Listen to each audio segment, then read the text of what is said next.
Hay temas en la vida y asuntos en los que llegar a un acuerdo es una obligación moral, sobre todo cuando uno desempeña responsabilidades públicas como la de sus señorías y de quien les habla. Y el asunto que trae hoy aquí el Grupo Parlamentario de Ciudadanos, esta proposición no de ley, exige esa obligación moral de llegar a un acuerdo, porque estamos hablando de un asunto que afecta a millones de ciudadanos, a todos los ciudadanos, no solo andaluces, sino del conjunto de España. Sobre todo ante un asunto tan recurrente cada invierno, tan político en cada Parlamento y tan mediático en cada debate que tenemos la oportunidad de escuchar. Y yo estoy ante personas honestas y decentes que saben reconocer cuando llega el momento y cuando se tiene que poner de acuerdo, aunque las discrepancias políticas e ideológicas nos alejen en determinadas ocasiones. También le quiero decir a sus señorías que, a pesar de esta introducción, no me van a doler prendas en criticar, en condenar, pero sobre todo en retratar lo que ha sido una labor política y de gobierno de los últimos meses de las personas que están rigiendo los destinos de la nación. Sepan sus señorías que la naturaleza suele poner las cosas en su sitio. Y una de las cosas que ha puesto en su sitio, o que puso en su sitio, el temporal Filomena, que azotó sin compasión España en los últimos meses, durante una semana, y que bloqueó al país, una de las cosas que puso en su sitio ese temporal fue a cierta izquierda política y social, sobre todo a cierta izquierda gobernante, que una vez más hace cuando gobierna lo contrario de lo que dice que hará cuando no gobierna.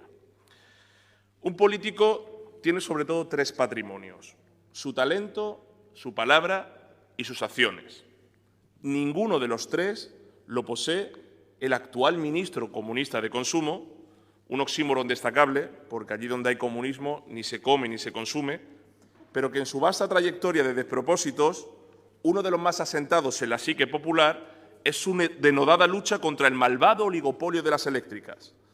Día tras día, ustedes lo saben, señorías, solo hay que tirar de hemeroteca, le escuchábamos decir, como al vicepresidente de Agendas Vacías, el señor Iglesias, ese que niega por Europa que en España haya una democracia.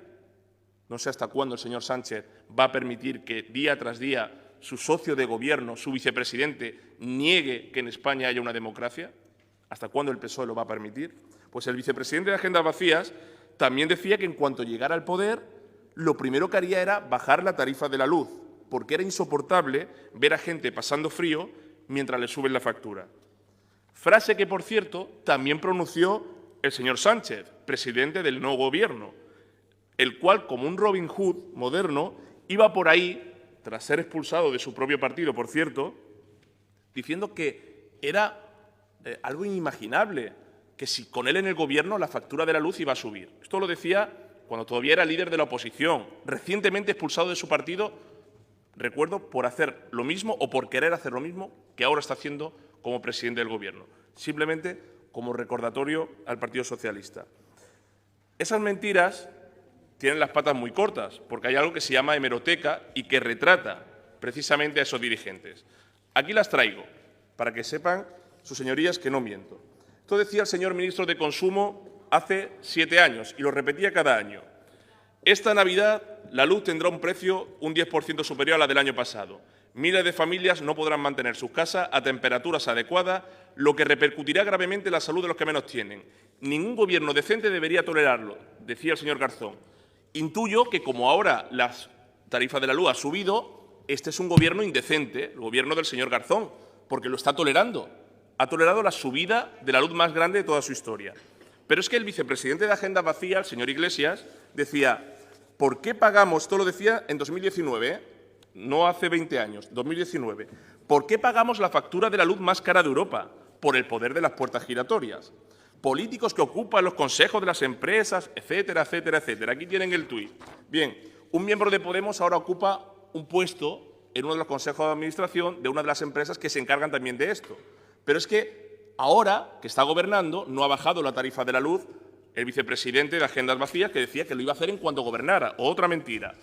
Pero es que el señor que gobierna Moncloa, que cada vez que abre la boca y rectifica, miente tras mentira, decía en 2013, 2014, 2015, 2016 y en cada tuit o cada manifestación que ustedes pueden encontrar, termina la subasta eléctrica con un 26% de subida. Otro golpe del Gobierno a las familias. ¿Qué es lo que ha hecho cuando gobierna? Subir la tarifa eléctrica. Esto decía también, la subida de la luz prueba el fracaso de la reforma de Rajoy y alerta del riesgo de más gente sufriendo pobreza energética. Ahora, como gobierna, ni hay gente que sufra pobreza energética, ni hay gente que lo está pasando mal. Esto es lo que pasa cuando gobierna la izquierda en este país, que no es capaz de cumplir aquello que promete. Y tenemos que ser otros los que pongamos negro sobre blanco sus promesas vacías de siempre. De nuevo la hemeroteca desnudando por enésima vez a esa izquierda, de la que daré detalles a continuación. Pero vayamos al grano de la cuestión. ¿Por qué pagamos tanto de la factura de la luz, señorías? ¿Por qué es tan cara la electricidad en España? Porque los diferentes gobiernos, de socialistas y de populares, así lo han querido, por su desnortada política energética, por impulsar y permitir los injustos y elevados impuestos que pagamos. Desde el año 1998, con la liberalización del sector del Gobierno de José María Aznar, el incremento de la factura de la luz es imparable. Y del total de ese aumento, el 70%, señorías, el 70%, que lo sepan los ciudadanos, se deben a impuestos y a recargos por malas decisiones políticas que en los últimos dos gobiernos se le atribuye perfectamente al señor Miguel Sebastián del Partido Socialista y al señor Álvaro Nadal del Partido Popular. Porque de todo lo que pagamos ahora actualmente los ciudadanos, solo el 20% de la factura, solo el 20%, 2 de cada 10 euros, corresponde al coste real de producción de la electricidad. El otro 80% se divide en impuestos, más impuestos y más impuestos. Impuestos de compensación a las propias compañías eléctricas que perfectamente pueden eliminarse si hubiera voluntad por parte del Gobierno de turno. Ya sabemos que el señor Sánchez e Iglesias no tienen esa voluntad. Impuestos por las energías renovables, las primas a las energías renovables, que sabemos lo caras que son, pero que la izquierda ecológica y bien pensante del mundo lo incluyen como obligatorio para sentirse bien consigo misma.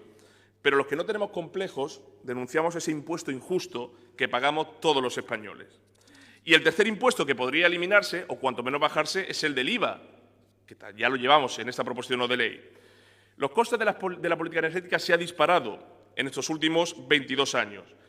Y la mayoría, repito, por las primas a las energías renovables y por la cogeneración y residuos. ¿Por qué no se cargan las energías renovables a los presupuestos generales del Estado y no al consumidor directamente en su factura? Si Europa apuesta por las renovables, que nos parece bien, que no se le haga pagar de manera injusta a los ciudadanos, y menos un Estado ya de por sí experto en esquilmar a las clases medias y trabajadoras. Hay impuestos perfectamente prescindibles que ahí siguen, pero entendemos que algunos necesitan seguir recaudando para poder seguir pagando asesores o niñeras. Hay que desmontar cada día esa careta falsa de falso progresismo, porque no creen en el progreso ni trabajan para él. No es progreso subirle la luz a personas de la tercera edad que no pueden pagarlo. No es progreso subirle la luz a personas que no pueden ni llegan a fin de mes y han tenido en enero la mayor subida de la historia. No es progreso dejar atrás a millones de familias que lo que están pidiendo es que no le claven más impuestos cada día, como ha subido los impuestos de nuevo este Gobierno. Eso no es ser progresista. Es presumir de lo que uno no es, porque cuando se gobierna se genera lo contrario de lo que se presume. Por resumir en una frase, los autodenominados progresistas son al progreso los que los carteristas a la cartera. La tarifa eléctrica es uno de los robos mayúsculos del Estado a los ciudadanos. Ni siquiera los defensores del Estado pueden justificar las elefantiásicas facturas que millones de españoles pagan cada mes, muchos de ellos sin poder permitírselo. Podemos y debemos tener una luz más barata y Ciudadanos nunca se quedará de brazos cruzados ni omitirá su responsabilidad. Por eso pedimos un plan de garantía de suministros básicos para prevenir, detectar e intervenir situaciones de carencia, como dice esta PNL. Por eso pedimos ayudas económicas directas a consumidores y familias vulnerables, y lo instamos al Consejo de Gobierno, acuerdos para compensar los costes de suspensión de interrupción del suministro, pero también exigimos al Gobierno de España a que acabe ya con la doble imposición en la factura de luz y gas. Porque ¿qué es eso de pagar una tasa de electricidad y de hidrocarburos? ¿Qué es eso de pagar más impuestos? Pues eso es lo que traemos en esta PNL, que no se pague más de lo que se debe y que se proteja a aquellos que menos tienen, lo contrario de lo que hace el Gobierno de Sánchez.